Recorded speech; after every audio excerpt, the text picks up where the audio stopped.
Bonjour, voici une capsule sur l'aire d'un triangle.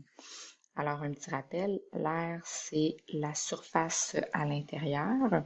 Pour trouver l'aire d'un triangle, on a besoin de deux informations. On a besoin de la mesure de la base et de la hauteur relative à cette base, c'est-à-dire la hauteur qui vient faire un angle droit avec la base en partant du sommet qui lui est opposé. La formule de l'aire d'un triangle, c'est la base fois la hauteur divisé par 2. Et dans ce cas-ci, je vais écrire la division comme une barre de fraction. On pourrait aussi l'écrire de cette forme-là. A est égal à B fois H divisé par 2. Puisqu'on y va de gauche à droite, la priorité des opérations est respectée. Mais on va prendre l'habitude de l'écrire comme ça à l'aide de la fraction. Pourquoi diviser par 2? Parce qu'en fait, si je continue les côtés de mon triangle, je vais pouvoir former un rectangle. Et l'aire, dans le fond, de ce triangle-là, c'est exactement la moitié de l'aire du rectangle. Ainsi, le triangle qui est ici est répété à l'intérieur du triangle AHC et le triangle qui est à l'extérieur bleu ici, mais c'est exactement le même qui est à l'intérieur, le triangle BCH.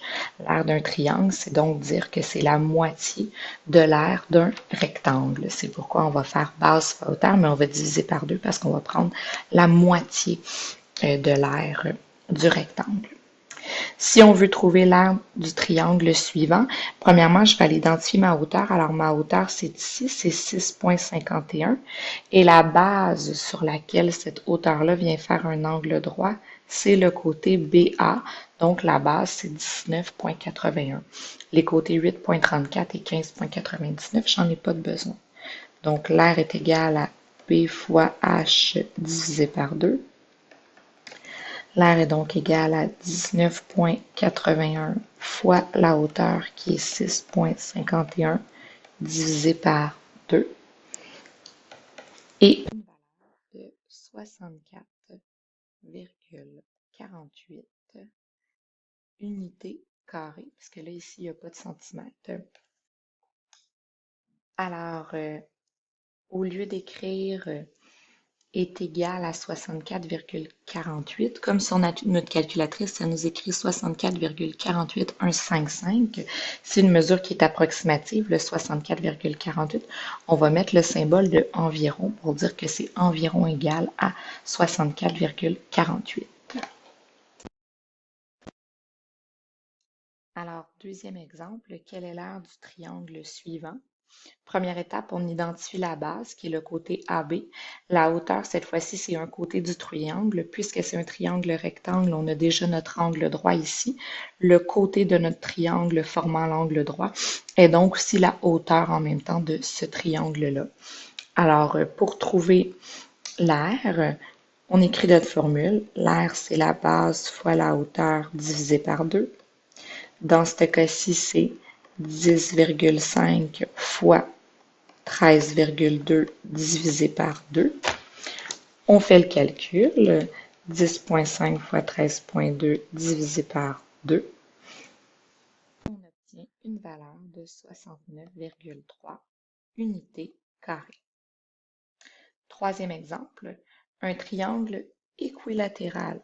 Équilatéral, ça veut dire que tous les côtés sont égaux, a un périmètre de 45 mm. Et dans ce triangle-là, on a une hauteur de 5 mm.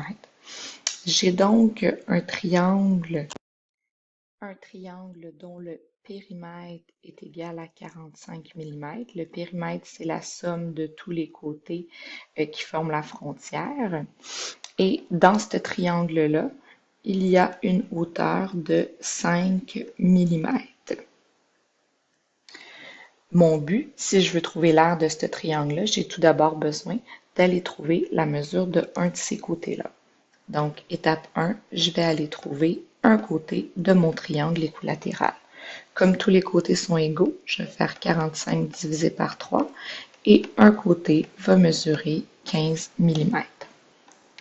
Maintenant que j'ai trouvé que tous mes côtés ont une valeur chacune de 15 mm, je vais pouvoir aller trouver l'aire.